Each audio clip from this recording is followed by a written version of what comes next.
सूरजपुर के जनता अपन महाराजा के 100 वर्ष पूर्ण होए में जताइन खुशी।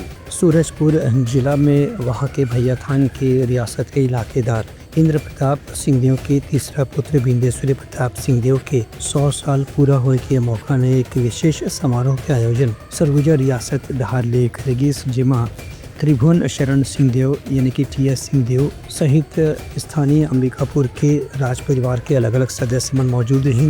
एमा प्रदेश के पूर्व गृह मंत्री राम सेवक पैकरा, अजय गोयल, सुरेंद्र सिंहदेव और परिवार के छोटे दूसरा पीढ़ी के सदस्य मन भी शामिल हुए, जहां लोग मन के अलग अलग आगंतुक मन के हिसाब से मनोरंजन की व्यवस्था भी करेगी। से संगे संगे मौका में राज परिवार के इतिहास और विरासत और उनका गौरव गाथा के बारे में भी लोकल मन जानकारी देगी।